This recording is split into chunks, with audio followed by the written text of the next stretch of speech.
On this episode of The Failure Report, we examine how DJ Ramey went from working in the field of electronics to finding his passion as a stylist and fashion designer.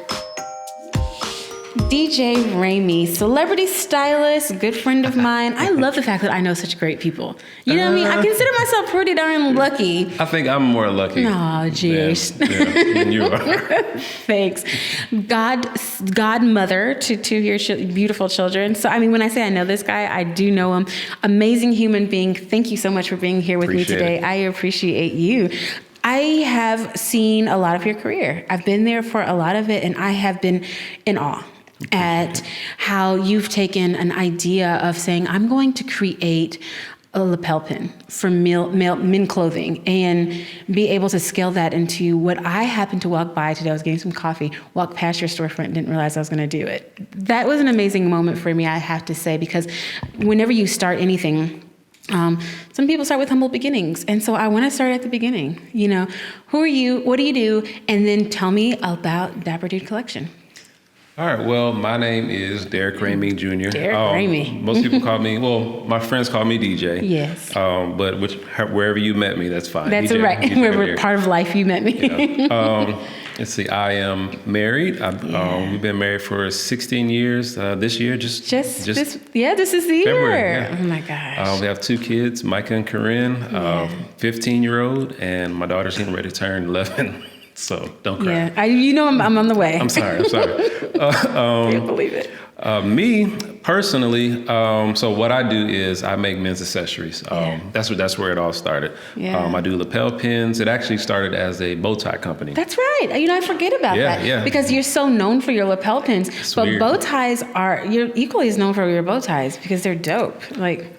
So I brought in the lapel pins to supplement for having bow ties because I figured you couldn't just have bow ties. I needed something to go with it. Yeah. And then the lapel pins just kind of took off, which was cool. Sure. That's interesting though, because you start with one thing, you're like, this is my secret, my sauce. Yeah. And then you're like, I'm just gonna bring this as a side item, and it ends up taking off as as the main thing. And I find myself every once in a while being like, wait, I got to get back to the bow ties, kind of thing. But I know not to focus on certain things that are working and just, kind of incorporate it and make sure I just kind of keep an even flow with everything. I also do styling as well. Yeah.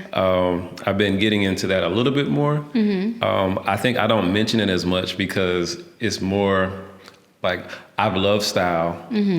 People just say, I like your style. Right. Can you help me with mine? Yeah. And then I'm like, sure. Sure, no problem. So turning that into a business is something newer that I've been actually presenting to people. Yeah. So I'm getting it more. That's amazing because I see you as a stylist, numero uno, because your style is so dope. Of course, you guys have got to follow him on all social media platforms because it's effortless. You know what I mean? There's some individuals that are stylists that I know of that have to try so hard.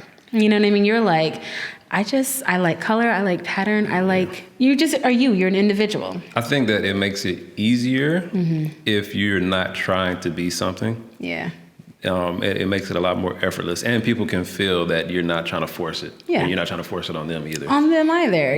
So wait a second. So we started at bow ties. I remember you've always been a hands-on guy, soldering, painting, building, things like that. But what made you think that you could sew? Did you always know that? When did that happen? So I think we kind of have that in common. Just random. If we feel like we want to try to do it, we'll give it a shot. See what happens. Yeah. So for 7 years, I was a manufacturing engineer. Yeah. And I did that. It was cool. Made good money. Learned a lot.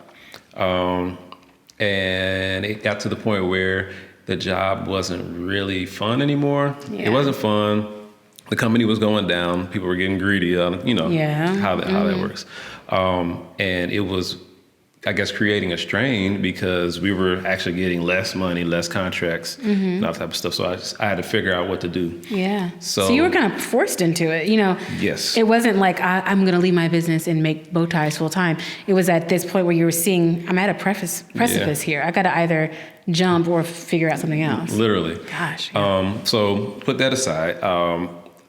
I think maybe 2 years before I actually started the business, I was in Nashville and I was at church, and Adrian, I was like, man, how do you tie bow ties? You know, because he was always wearing bow ties. Yeah. And he was like, man, I'll show you how to tie it. So he showed me how to tie the bow tie.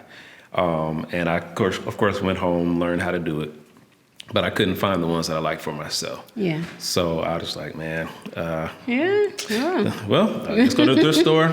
Kind of took one apart and just kind of went backwards from there. Which was cool because we did that a lot in the manufacturing business. Like we would reverse engineer things. Yeah. It's the same concept. So I just took one apart, taught myself how to make them.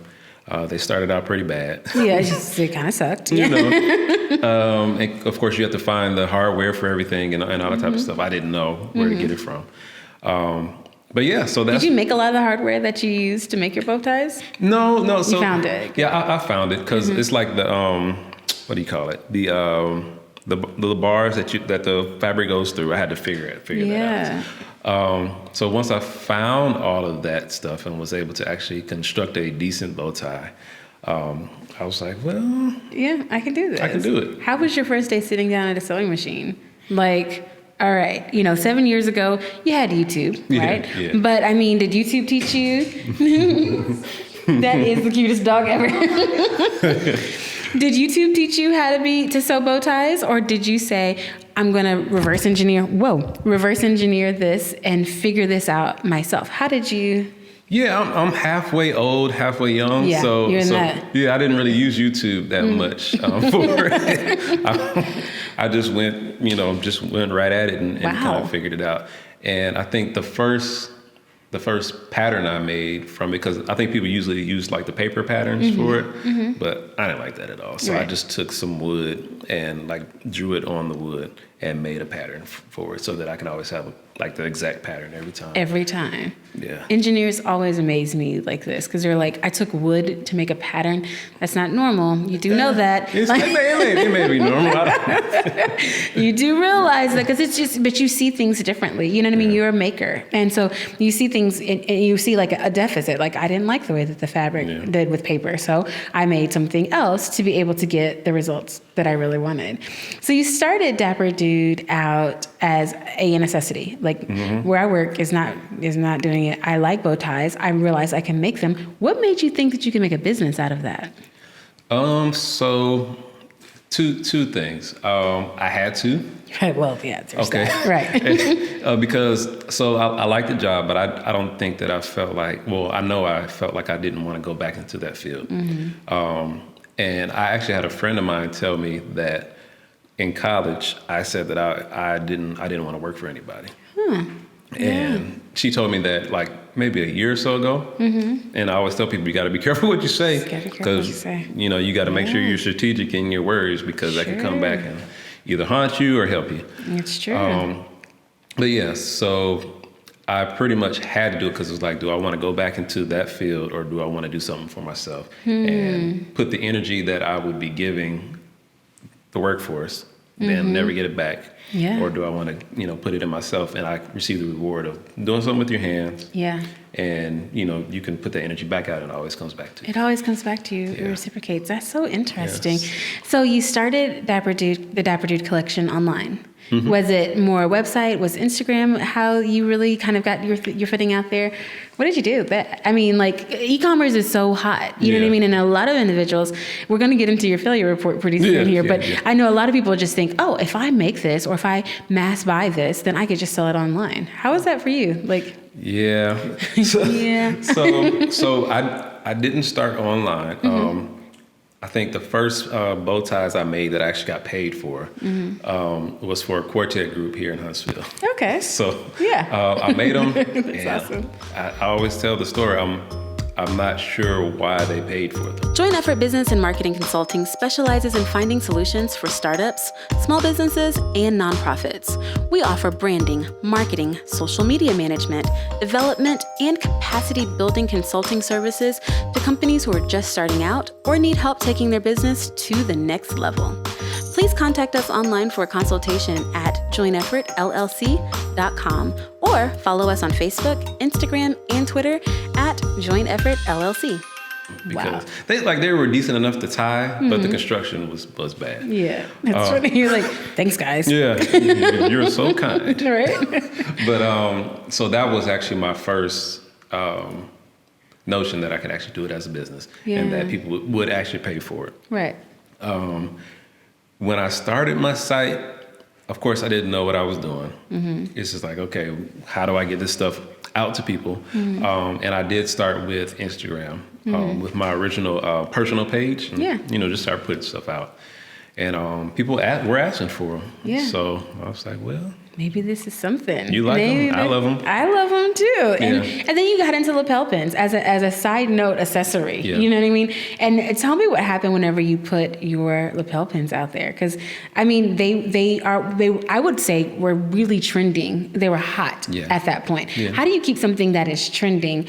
And it started as a side hustle, not a side hustle, but a side accessory to what your main bread and butter is. How do you make that then and keep that trend kind of going? So I used to tell people, because of the kind of lapel pins they were, that all it is a piece of fabric on a stick. That's really what it was. That's it. You're right. So how do you kind of recreate that and make it something to where people will actually, they'll want it. Yeah. So you have to kind of show them, show them how it will benefit whatever you're wearing or whatever you're doing. Right. And you kind of have to recreate that over and over and over again, because people get bored really, really fast. Yeah. So it's a matter of making it appealing to the eye. Yeah. And just doing that over and over and figuring out new ways to do it. New ways to do it. Because it is literally the same stuff over and over again. And now you've gotten into different types of lapel pins. So they're not just fabric on a stick any longer. Right. They've definitely gotten elevated. Yeah. How do you have an eye for that? Like, and I have to say, I love watching your accessories on individuals for like the Oscars and the Grammys and things like that. How did you get those individuals even interested in either your fabric on a stick, as you call it, or your more really designer, lapel pins?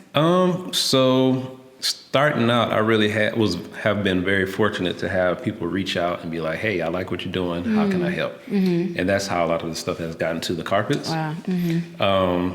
Because I feel like I'm here from Alabama. Yeah. How do you even see what I'm doing? Right. But I know that if you're doing something, if you're doing something that you're supposed to be doing, people will find you. People will find you.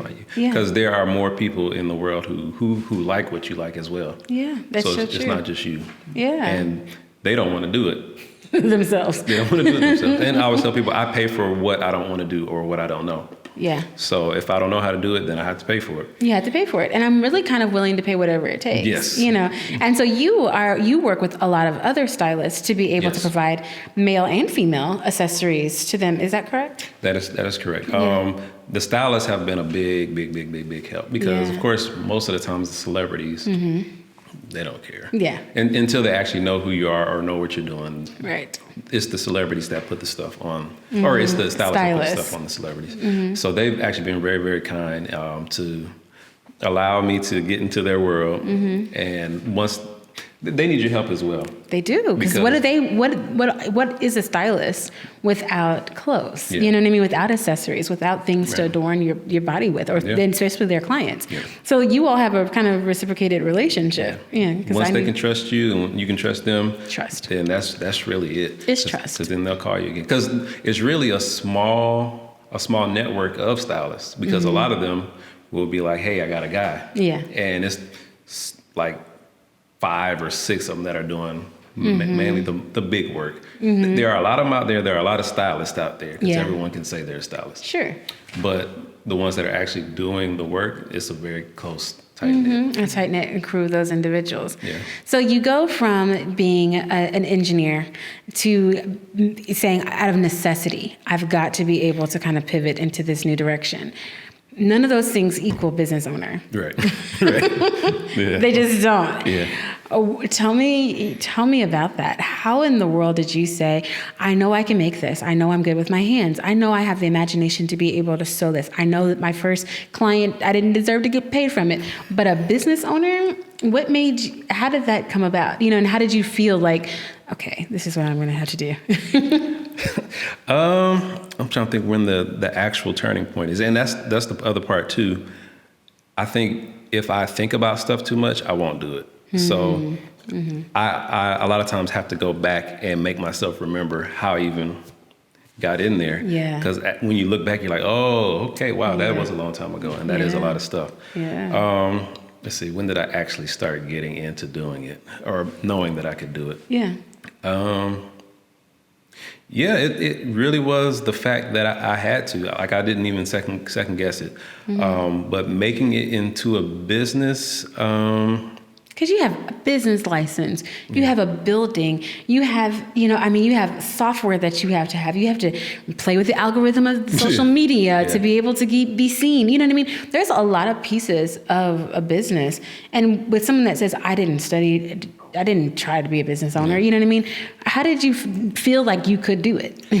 I think that I just told myself that this was something that I was going to do. This is it. Yeah. This was pretty much it. And learning all of those things, though, that's the part that I'm not excited about, and that I've messed up on a whole lot. Yeah. It took me a while so I started the business in 2013. This is the first year that I've been able to have an actual space. Store space, yeah. And there were, so in business, anything that, any bad thing that happens to you that may take some money away is a big hit. Yeah. Because you can't blame anybody if you're not making any money. It's all on you. So there have been a whole lot of things that have happened that I didn't anticipate in business, that I've had to pay for, didn't know about, that kept me from actually having a space until now. And growing faster. Yeah. Yeah. Yeah. Because when you don't know, you can't, you don't know that what you don't know. You know what I mean? And some people call it bliss. But then when it costs me, it's not very blissful. You know what I mean? Now I'm in a situation. And, that's kind of where we talk about our failure reports. You know what I mean? It's like, I didn't know that these things were going to happen. You know what I mean? Now I do know. What is that you would like to tell individuals to say, don't learn from your own mistakes, learn from my mistake? You know what I mean? Is it that you should have moved from an online to a storefront faster? Is it that I needed to be able to employ these individuals to be able to provide this? What is that advice that you would really want to share with the next generation of, hey guys, learn from me? Don't be afraid to ask for help.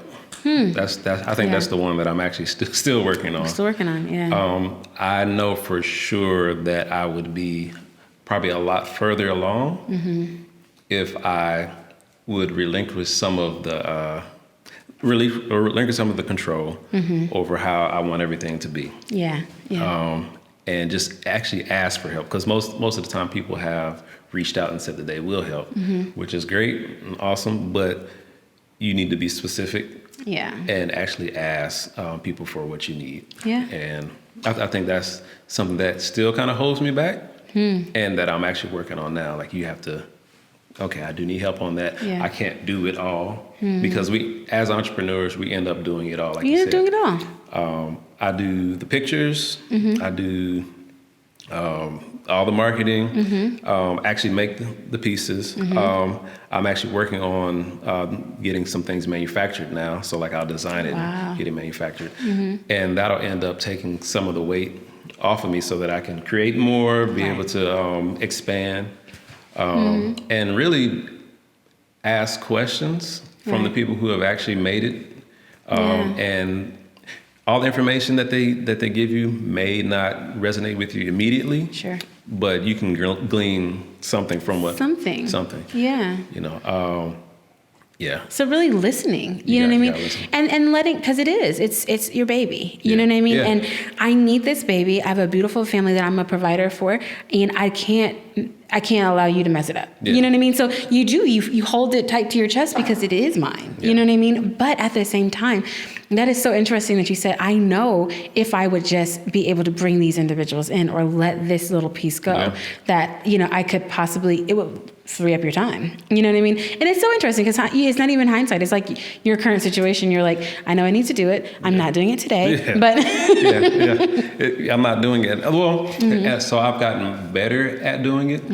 And I think something that I am working on as well that kind of holds me back is I don't have a lot of inventory because I'm actually making it. Yeah. So it's all handmade. So And custom. You do a lot of custom pieces for a lot of celebrities, a lot of individuals who are looking for certain things. Yeah.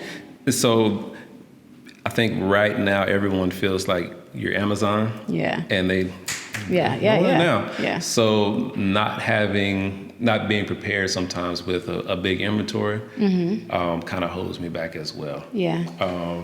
But it's what you do. And I think that's actually kind of your secret sauce, though, because it makes it more custom. I don't personally want to wear it with everyone else is wearing. You know what I mean? And if I have to wait for it because it is exclusive and it's for me, I'm kind of willing to do that. You know what I mean? Which I feel like differentiates you from an Amazon, because I could buy a lapel from Amazon. But if I get it from you, I know that I'm going to get something that's made by hand, that's made with love, that is a one of one. You know what I mean? Everyone wants a one of one. Well, and so I've also had to realize that if you're making something for people, it is okay that there is a wait, that there's a little wait time in there. You're willing. You're willing to do it.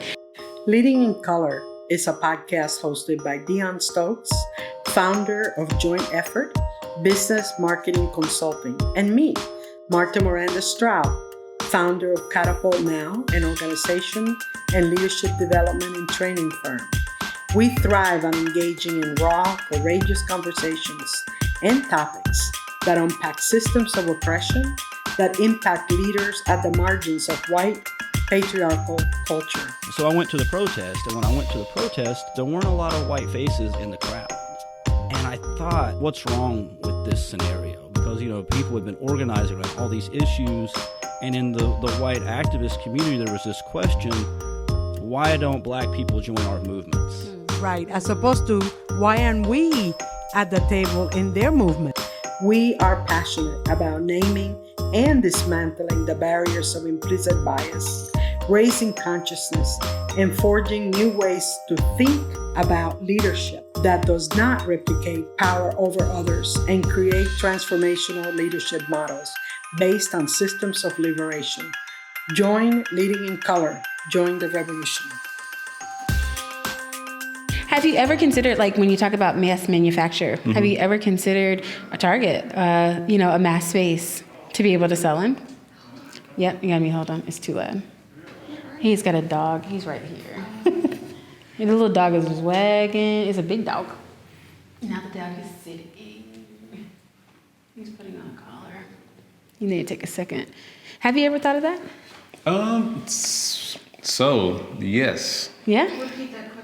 Have you ever considered mass production? You talk about being able to scale faster and have more inventory. Have you ever considered saying, hey, Target, I've got great bow ties, or I have an accessory that I think would do well in your store? Maybe not a Target. Your brand is definitely higher end than Target, but I'm just using it as an example. Yeah. So I have, but it was based off of someone's suggestion. And it actually still may happen. That's awesome. So hopefully. Hashtag stay tuned. Yeah, hashtag stay tuned. I love it. So, we talk about being a stylist, and that's just, you're saying it's a term that you're wiggling into because you've been doing it for a very long time. You know what I mean? Maybe not in its grandeur, in every single day, but truly you've been a stylist for a long time. How do you get inspired to style someone? And, for individuals that are out there that are even in that business of making clothes, is that where you start? Are you starting with makers? Are you starting with the celebrity? Are you starting with other stylists? What does that square look like? So, as far as being a stylist, he's just. I think that I've realized it's something that I can actually help people with because. So I used to feel like, why do these grown men need me to dress them? Right. Kind of thing. But a lot of times they do need help. Either they don't have time to do it, or they just don't necessarily have the eye, and they they really don't want anyone to know that they had someone dress them as well Yeah. too. Oh, that's interesting. I never thought of that. Yeah, because it's like, why do I have somebody dressing me? Mm-hmm. But then there are some that are like, I got this guy dressing me, Yeah. kind of thing. So I think recently I have realized that it is actually beneficial to people. Yeah. Because it's not something that I see as hard. Mm-hmm. So I can do it for them, and they feel confident, they feel nice, and I've helped someone. And you've helped someone. Yeah. That's interesting because, it's interesting how you feel like I get that satisfaction of knowing I was able to help someone feel good about themselves. Looking bad and going anywhere is a bad feeling. Yeah. You know what I mean? I've stepped out of the house in the wrong outfit before and be like, I look foolish. I should try this again. But to know, it gives you a certain walk. You hold yourself a little differently. Yeah. And typically individuals don't have you style them to go to work on a Tuesday. Yeah. You know what I mean? It's for a special situation. Yeah. So that's awesome. That it is not just something that not everyone could use. I'm using you because I need you, and you're able to then help individuals feel good about themselves. And you can actually see people light up when they feel nice. Like they'll come in, they'll look and feel nervous. Mm-hmm. So say like if it's for a photo shoot, and a lot of times they'll ask me for a specific style, and usually they want the style, they want what they've seen me wear. Okay. But I'll tell them, I can't do that for you, right? Because this is based on how I feel. Mm-hmm. So what I'll try to do is give you a style that represents you, right? So that when you go out, you're actually happy, you feel confident, and you feel like, hey, this represents me. What I'm trying to share with you. That's funny. So men try to dress like you. Like you had that one outfit on, I want to wear it, and you're like, you are 6'7" and 900 pounds. Yeah. You can't. Yeah, you can't. It's not going to be the same. No. And then you're going to be upset at me because I didn't give you that look. But and then I also tell them that it's less about the look and more about the confidence. Yeah. Like we can actually wear the same outfit, but if we don't have the same confidence, it's going to look totally different. Yeah. That's awesome. That's really dope. So I said secret sauce a few times, but I really want to come back to what makes you you. How is it that you are personally confident enough to say, this is something that I know I'm offering people and they're going to love it? I think that as a secret sauce, I rarely second guess myself. That's awesome. Like if that's the idea, I'll go with it. Yeah. And I'll flesh it out from wherever it starts. I'll flesh it out, but I don't, I guess, toil back and forth with what's going on in my mind. Shouldn't I? It's a good pattern. Yeah, I'm sure you've had things that didn't. You tried it and people were like, and you're like, no, just move on. Yeah. That process is fun. Yeah. But as far as starting things, figuring things out, I try to make it as simple as possible. Mm-hmm. The more complicated you try to make things, it's going to be terrible. Yeah. Have you ever tried to diversify? Have you ever tried to make women accessories? Yes. Do you currently? So, as far as the pins go, yes. I've been explaining it this way. Mm-hmm. Guys call them lapel pins. Mm-hmm. Women call them brooches. Yeah. It's the same thing. But I will be adding women's. Well, I guess this is one of those things that you're like, should I say? Yeah. But I'm going to say it anyway because I feel like this is something that's going to happen. Yeah. I would actually like to do women's clothes. Awesome. And more so women's clothes because you guys actually appreciate it. You do. And there are more options. Mm-hmm. Guys, we got a suit. Yeah, that's it. Got a shirt, got a tie, shoes. Yeah. Different colors. Yeah. That's basically what it is. So with guys, it's just trying to figure out how to mix patterns and all that type of stuff. Sure. Yeah. And for me, it's like, it's the same stuff. Yeah. You know, but people get really, really excited about it. Yeah. So, that's awesome. So that's stay tuned to come. Mm-hmm. I'm sorry. I keep hitting this mic. I'm sorry about that. But it's a kind of, I'm talking with my hands a lot, but that's a kind of like a stay tuned. Like, I love that because I've loved your style forever. So to know that you're about to do women's clothing. Yeah. Listen, I'm actually very excited about it because I can see like a nice collection. Yeah, coming together. Yeah. Hand sewn, or you're going to be styling? I'll probably be designing and styling. Designing and styling. Yeah, I think that's where I'm going. The direction I'm going with pretty much everything, because I need to duplicate myself. That's another thing. Yeah. Because I can only do so much just as myself. As yourself. Yeah. So the more I can have a team, Yeah. I think that will make more sense. That makes more sense. And you're able to grow, you're able to go faster. And then people still get a piece of you. Yeah. You know what I mean? Because it was designed by, and from your eye. And we can tell.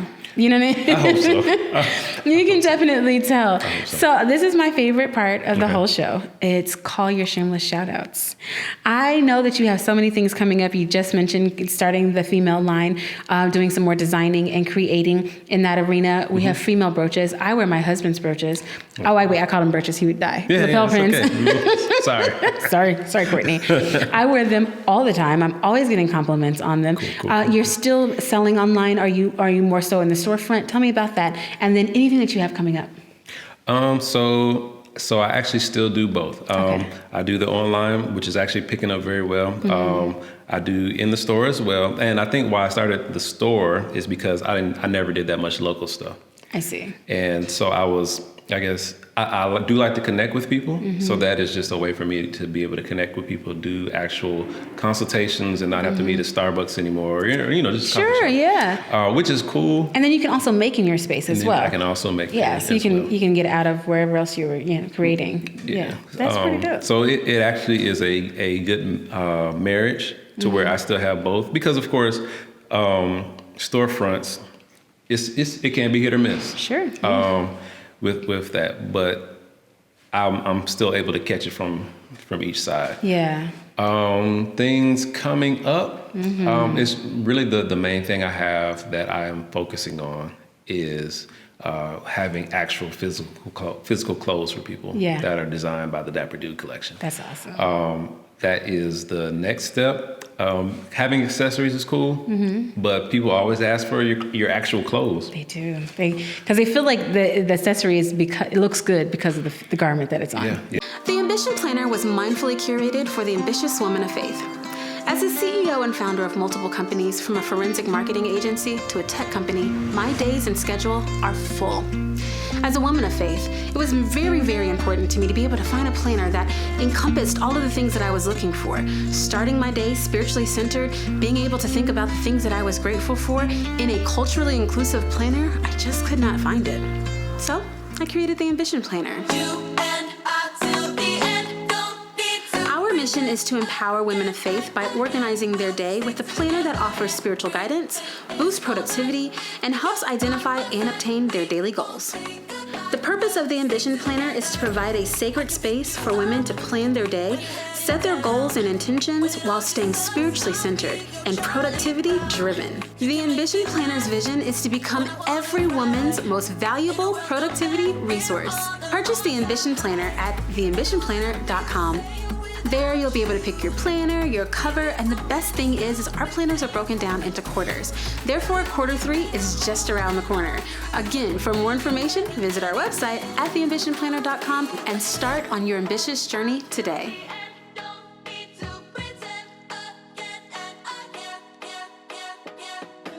That's the next thing that I'll have coming up, and how I would like to present it is, so I like vintage items, but I still like for them to be modern. Yeah. So basically, the pieces that I may find, say like at a thrift store, I'll get them tailored, and then they'll look modern. So I'll just kind of cut out all that middle part of it and design vintage looking clothes, but in a modern way. In a modern way, yeah. So that's so dope, because it is hard. I'm an avid thrift shopper, and every time I go, it's less and less like 70s, 80s clothes, and they're like, now it's retro because it's made in 2001. I'm like, hey, that's not old. Yeah, it's not old at all. That's not retro.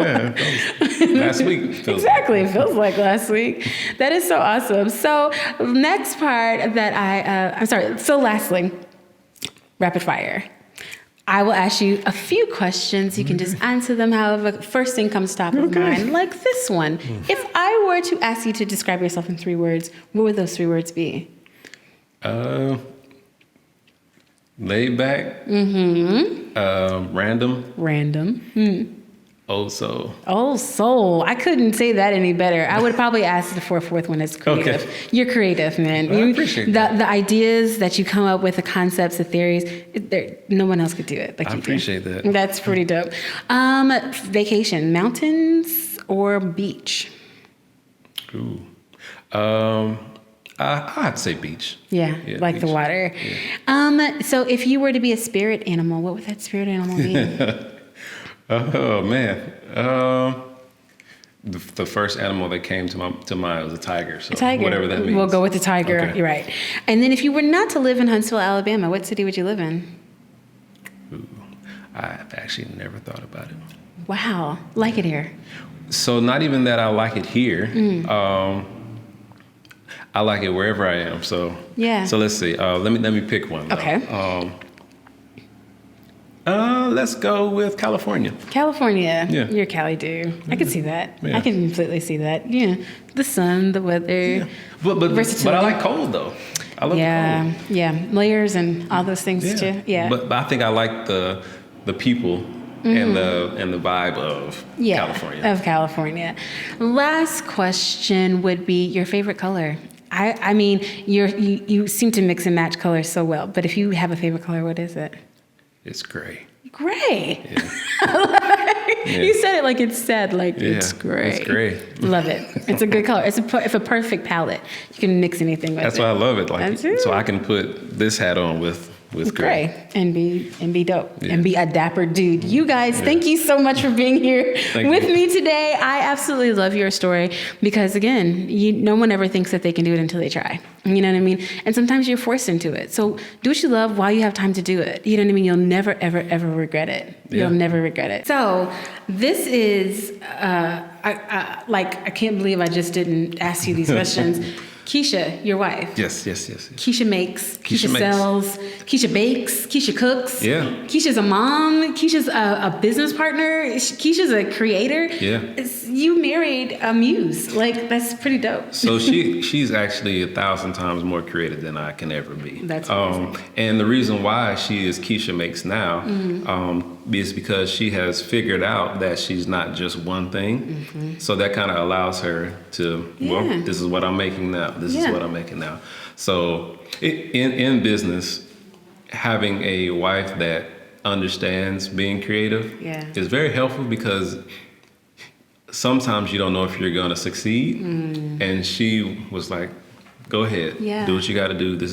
I can see that this is in you. Yeah. So do what you got to do. That's amazing because you meet individuals who have an opposite. You know, everyone has a yin and a yang. You and Kesha are so much. When I first met you guys together, because I've known you for a long time. You both had dreads together, then you both cut your hair out together. You're like yin and yang, or yin and yin. You know what I mean? You're not like, the typical yin and yang. And I know you are in so many ways, but man, the creativity part is something that you're just blessed to have a partner that gets it. You know what I mean? That would never say, like, you gotta have a job that does X, Y, Z. You have the ability to say, I can have a job that does what I'm passionate about and what does all the things I want our family to do. Because your children are even creative. I mean, they can't help it. It's just kind of DNA. It's been fun watching them find what they like to do. I bet. But Corinne, she has actually said what she wanted to do since she was been 3. That's amazing. And so just watching her kind of grow with it. Yeah. So we're actually creating her social media platform for her art because she's drawing and it's kind of creepy because she's getting really, really good. She is. And she's so talented.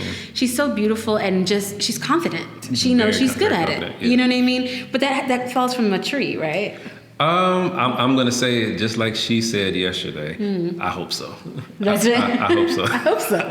I hope that's what happened, and I hope that I'm grateful that God gave them to us to be their guides because that's basically what we're there to do. Like, see what they want to do and then guide them and give them as much information as possible to help them do what they're trying to do. And then, to have Kesha as someone that you can bounce ideas off of, things like that. She can be the model whenever you're doing your new female collection to say, how does this look? No, don't do that one. So she may not be the model because she doesn't like to be in front of the camera. Right.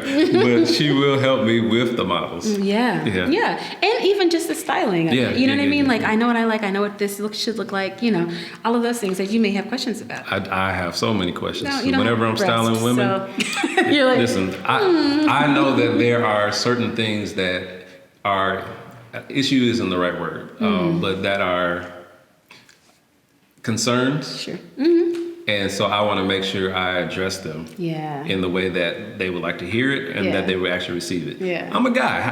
How would I necessarily know? No, but you know what looks good? I know what a woman should look like. You know what I mean? Yeah, but the yeah. way that they feel and these Yep. things are things that you have to ask. Yeah, you know what I gotta mean? And ask. so that's you have a great, like I said, she's a muse. So Kesha Makes is on all these platforms as well. Yep. I mean, we're here, we might as well talk about Let's it. do it, let's Where do can it. we find Kesha? Her earring line is dope. Yeah, Is she killing it. still a shopper? Does she still sell clothing online as well? So she doesn't sell the clothes online as much now. Okay. She's actually full force into the Kesha Makes. Yeah. And that's on Instagram at Kesha Makes. That's it. At KeshaMakes.com. I can't, there's a random balloon just floated by. It just kind of looks like it. I don't know. Please find Dapperdude at Dapperdude_collection. Hold on. Tell me where to find you on social. So Instagram is at _Dapperdude_. Boom. And then is that your handle on everything? So, and the other one is the Dapperdude Collection. The Dapperdudecollection.com. Yeah. That's correct? Yep. Fantastic. I'm going to leave all the handles in the description. Thank you so much for being here with me today. Thank you for having me. I appreciate it. Of course, good friend of mine, celebrity stylist. Call him, text him, find him on Dapperdudecollection.com. Thank you guys for being here today. Bye. Thank you to those who sponsored and supported this episode. And the biggest thank you to Sophia Mobley Photography and Videography for being the dopest producer, sound engineer, and editor in the land. Please like, share, and subscribe at The Failure Report on YouTube, Facebook, Facebook Watch, Instagram, IGTV, and on Twitter at Report Failure since The Failure Report was taken. You can listen on Spotify, iTunes Podcasts, or wherever you consume content. To get notifications on our upcoming episodes, please visit our website at thefailurereport.org. There you can subscribe to become a fellow failure and get access to our blog and merchandise. We have things like mugs, t-shirts, notepads, all the things. I'm Dion Stokes. Thanks so much for listening.